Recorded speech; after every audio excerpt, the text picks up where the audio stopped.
من الشيطان الرجيم. يا أيها الذين آمنوا اتقوا الله حق تقاته ولا تموتن إلا وأنتم مسلمون. يا أيها الناس اتقوا ربكم الذي خلقكم من نفس واحدة وخلق منها زوجها وبث منهما رجالا كثيرا ونساء واتقوا الله الذي تساءلون به والأرحام إن الله كان عليكم رقيبا. يا أيها الذين آمنوا اتقوا الله وقولوا قولا سديدا يصلح لكم أعمالكم ويغفر لكم ذنوبكم ومن يطع الله ورسوله فقد فاز فوزا عظيما. قال تعالى في القرآن الكريم: إن الله يأمر بالعدل والإحسان وإيتاء ذي القربى وينهى عن الفحشاء والمنكر والبغي يعظكم لعلكم تذكرون. وقال تعالى: يا أيها الذين آمنوا كونوا قوامين بالقسط شهداء لله ولو على أنفسكم. يا أيها الذين آمنوا كونوا قوامين لله شهداء بالقسط ولا يجرمنكم شنآن قوم على تعدلوا اعدلوا هو أقرب للتقوى واتقوا الله إن الله خبير بما تعملون. وقال تعالى: إن الله يحب المقسطين. Brothers, Allah says in the Quran, last part of the verse I mentioned, إِنَّ اللَّهَ يُحِبُّ الْمُقْسِطِينَ. Allah Ta'ala loves those people who are fair in their dealings. Allah loves those people who are just. Can you imagine Islam without justice? Is Islam without justice even possible? Adl, as Allah says in the Quran, اِعْدِلُوا هُوَ أَقْرَبُ لِلتَّقْوَى, that justice is closest to taqwa. In fact, Adl, insaf, justice is core to Islam. And when Muslims abandon justice, then you can see the reality of the affairs that we will have. You see, Muslims for centuries are the ones who gave justice to the world. You know, when you look at the haqooq, it's called haqooq al-ibad, the rights of the creation. When the rights that are established in Quran and Sunnah, you know, they are, subhanAllah, amazing, brothers and sisters, because you won't even find rights like this in the mainstream societies of this today. This month of Dhul Hijjah, we're still in this month of Dhul Hijjah, a month in which we follow the example of the Anbiya, the Rasul, Ibrahim alayhi salam, Khalilullah, and the Prophet sallallahu alayhi wa sallam. And in particular, the best word, Ahsan al-Hadith, is that of the Prophet sallallahu alayhi wa sallam. And you know, brothers, I've got to say, there is nothing in terms of the complete, you could say, concise statement, the khutbatul wada of the Prophet sallallahu alayhi wa sallam, his final message on the day of Arafah on Jabal Rahmah to the Sahaba who were all gathered. Brothers, this is a statement of such beauty, of such justice. This is a manifesto for humanity. This is a charter for humanity. And Allah instructed, and when you look at the khutbatul wada, is the theme of adl, justice, which runs all the way through this khutbatul wada of the Prophet sallallahu alaihi wasallam. Is this all you've got, brothers? Alhamdulillah, in terms of a guidance, a dastur, a manual, then it's all you need. Allah has blessed us with the khutbatul wada. The only problem, brothers, is this, and this is the general state of crisis, is we're not walking the talk. You know, we cry foul when someone does dhulm and injustice to us, and we are blind to the injustice that we do to others. And this is why Allah Ta'ala doesn't, you could say, change the affairs of people. You see, there is no Islam without justice. Even Shaykh al-Islam Ibn Taymiyyah rahimahullah, look what Shaykh al-Islam he said. He said something quite profound, and you'll see in it that there is wisdom, and it is the reality of affairs. Allah subhanahu wa ta'ala will allow a disbelieving nation that is just to prosper over a believing nation that doesn't have justice. Do we not see this in the world? That those nations that have more comparative justice, we see more prosperous than those nations that claim to be Muslims, who have adopted, and there are two, brothers, sisters, there are two, epoch-defining, earth-shattering manifestos that the Prophet ﷺ drafted. One is called, and this is why it's significant, one is called Sahifatul Madinah. This is the first written constitution in history, the foundation of which is the Quran and Sunnah. and then we have khutbatul wada, which is the reaffirmation of that. And the Prophet ﷺ created a vision for reality, the like of which has never been seen. Because people didn't even, I'll give you a simple part we take for granted. We've taken all of this for granted, our heritage generally. We'll break once. But they've become, I think, what you call ancient stories of old. Ancient stories, because we don't walk the talk anymore. We don't see this exemplified in our behavior. Even this verse, I began with in Surah Al-Nisa, that is, Ya ayyuhalladhina amanu kunu qawwamina bil qist. Believers, be maintainers of justice and witnesses for Allah. Okay, shuhada ala nas. Even though it is against yourself. So this is the first part of justice.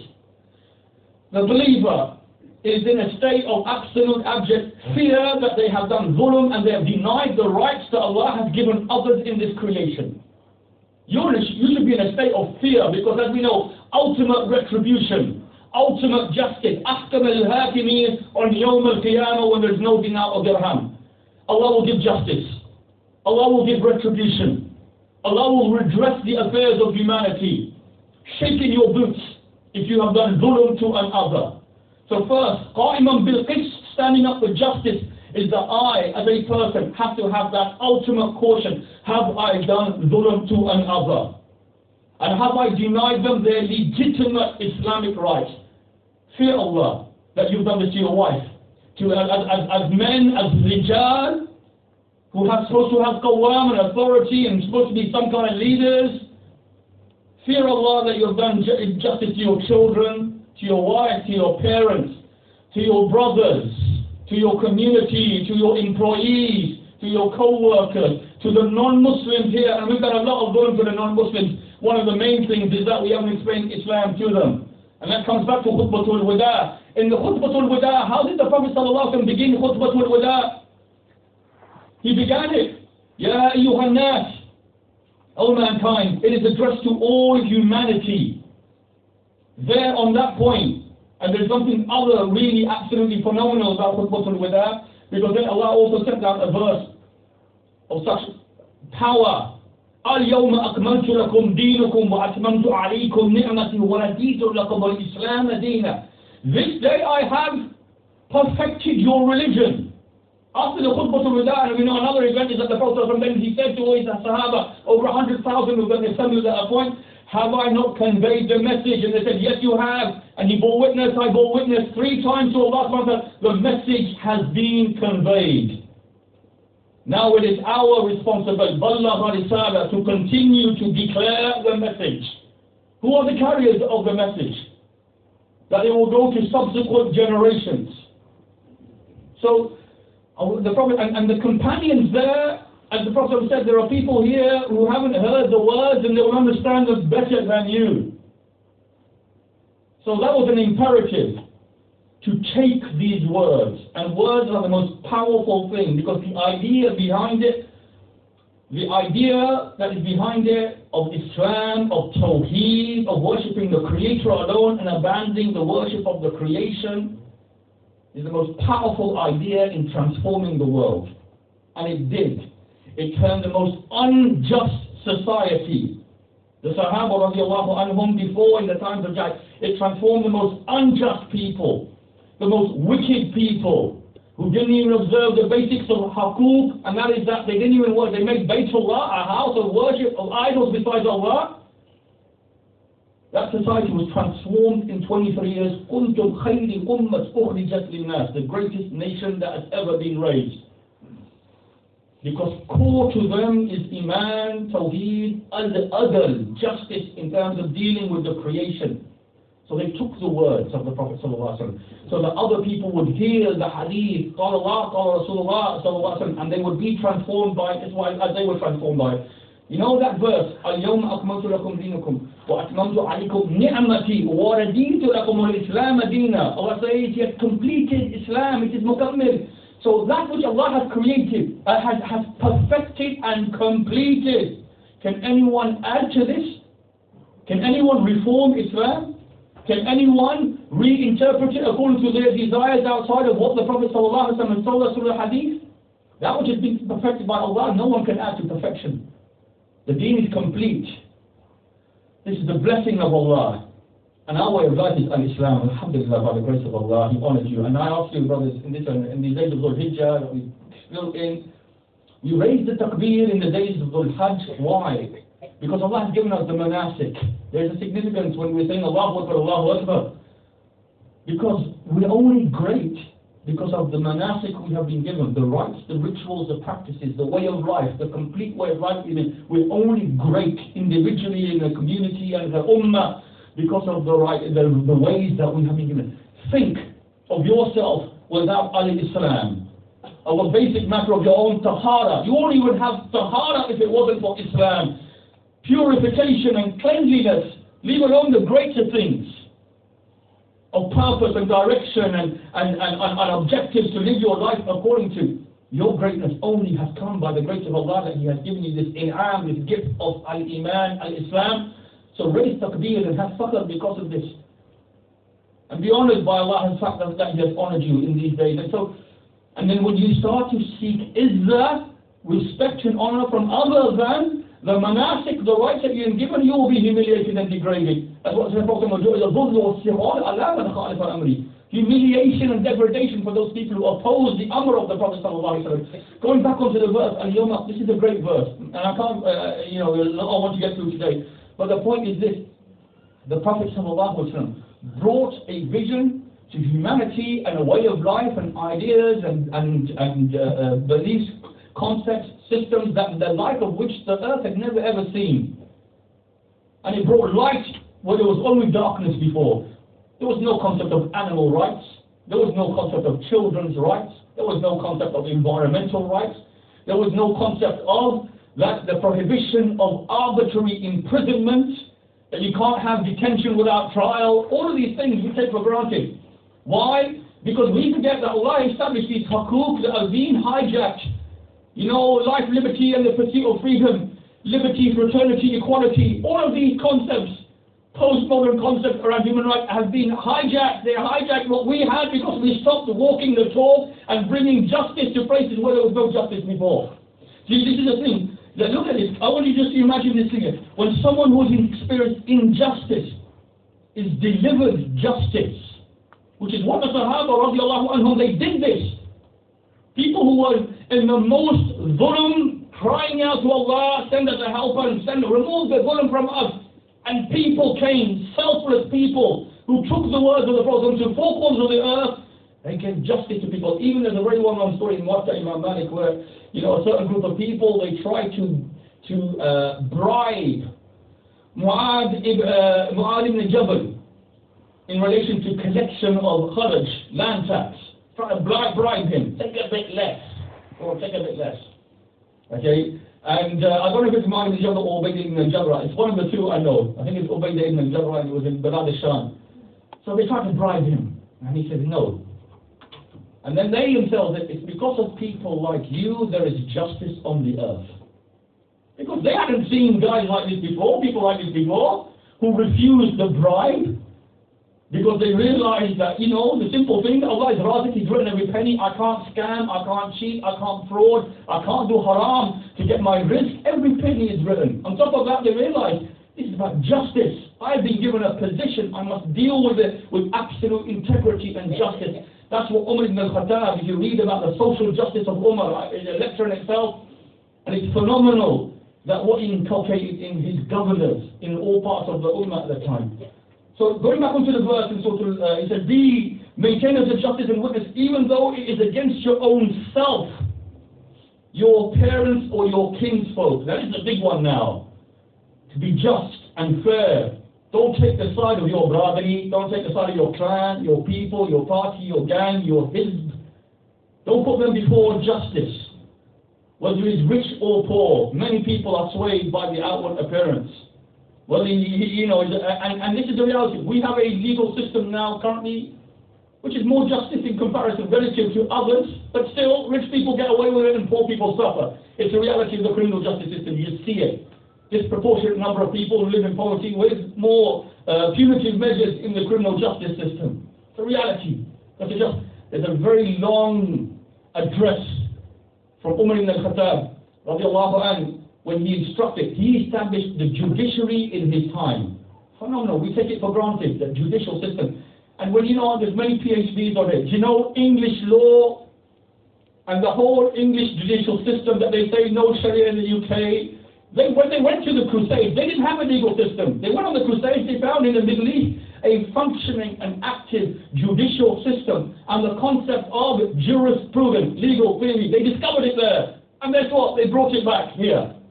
These concepts of burden of proof, you are innocent until proven guilty, etc., etc., not having false witness. All of these are from Islam. These are all the heritage that we have lost. So even, like I said, what is called habeas corpus, which is core to the Magna Carta, which was originally written in 1066, which is one of the defining documents in terms of this and that. That, my brothers, is predated by centuries by Sahifatul Madina and Khutbatul Wada. And the right in Islam that the king cannot, or the Malik cannot arbitrarily imprison someone. You can't imprison anyone in Islam without a charge. Allah established that as Hakuk. That we don't have in Guantanamo and Abu Ghraib and Bagram and other places. We have instead a government complicit in extraordinary rendition in imprisoning people and kidnapping people and imprisoning them in black sites without any accountability.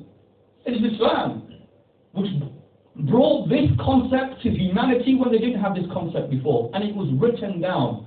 We'll come on to another important aspect of this in a minute. Whether it's against your kinsfolk, whether it's rich or whether it's poor. Now this is the profound malaise and the crisis that we have here now, of where it goes in one ear and out the other in terms of adl and justice. We do not stand up for justice. We are zalims. And this is what Allah Ta'ala, He says regarding the amana. إِنَّا أَعْلَمْنَا الْأَمَانَةَ عَلَى السَّمَاوَاتِ وَالْأَرْضِ وَالْجِبَالِ فَأَبَيْنَ أَن يَحْمِلْنَاهَا وَأَشْفَقْنَ مِنْهَا وَحَمَلَهَا الْإِنسَانُ إِنَّهُ كَانَ ظَلُومًا جَهُولًا. The amana, this responsibility to dispense with the affairs of mankind, to be leaders, to be people who bring justice, was given to the heavens and the mountains and to the earth. They declined it. We can't take it. It's too much to bear. But mankind has accepted it. We've accepted this responsibility. إِنَّهُ كَانَ ظَلُومًا جَهُولًا. But mankind is a zalim, unjust, and a jahil. Na'udhu billah. Why? We have the knowledge, but we conveniently park it aside. And this is why we find Muslims denying each other. Every week, you know, I know, we hear horror stories of the extent that Muslims do dhulm to one another, leave alone the non-Muslims.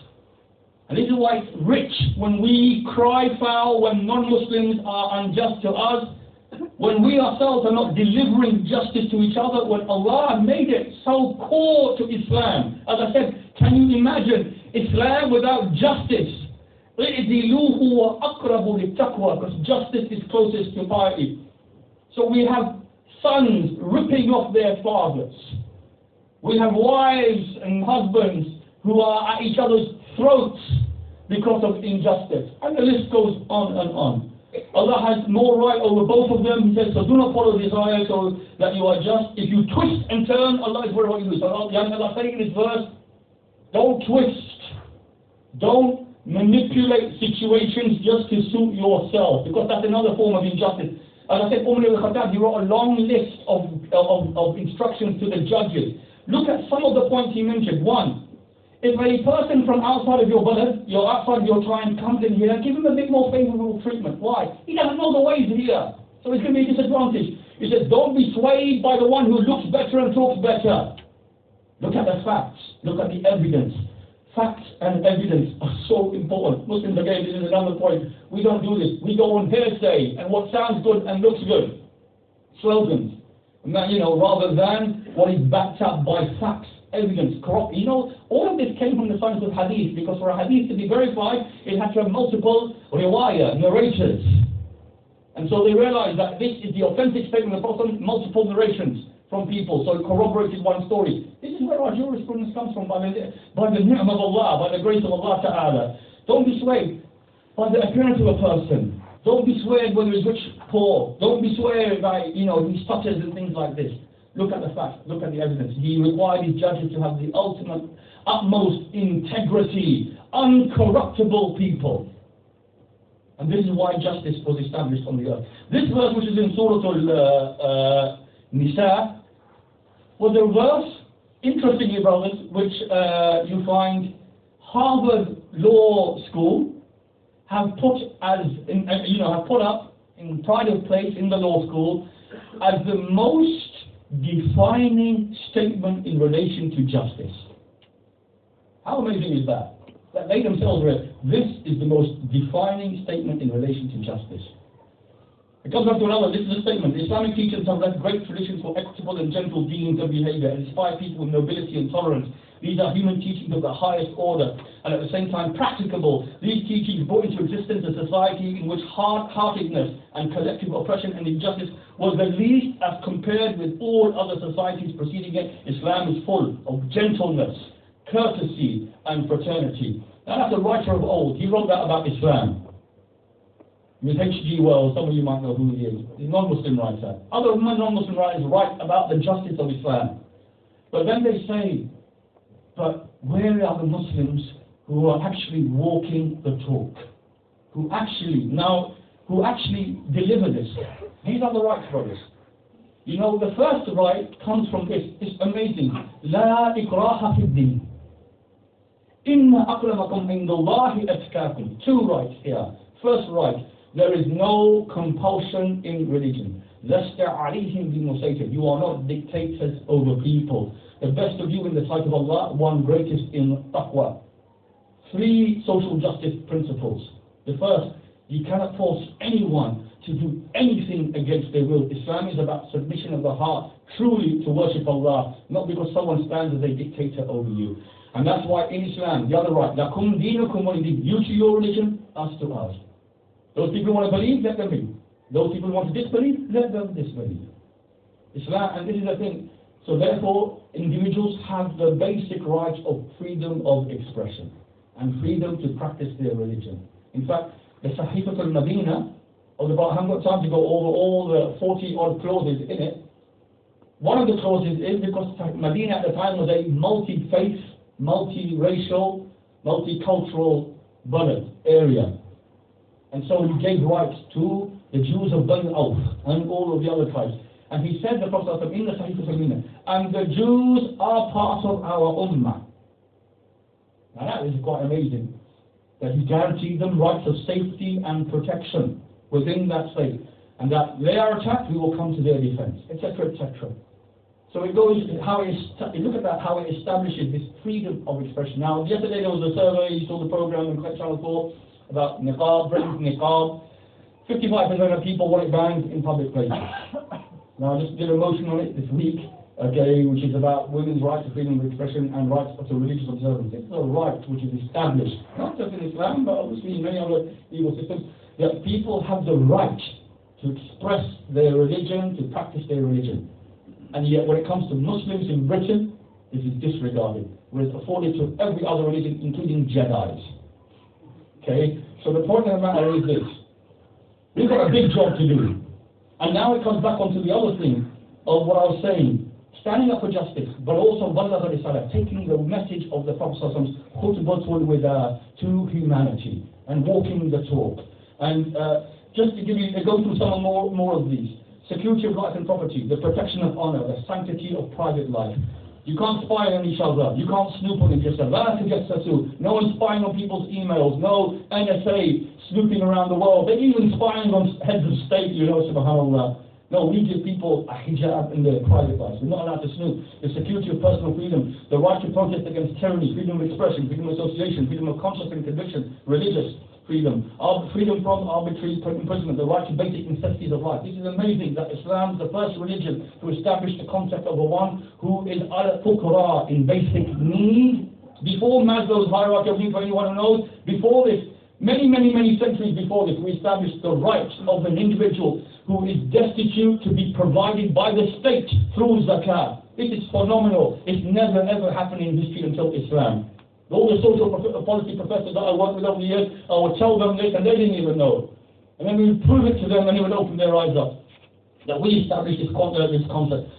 So what this means is that in the state, and it's in the Sahifatul Medina, no individual is allowed to be destitute. That's really very, very important. In fact, you know, today governments have policies. This government currently has a policy that it makes refugees and asylum seekers destitute.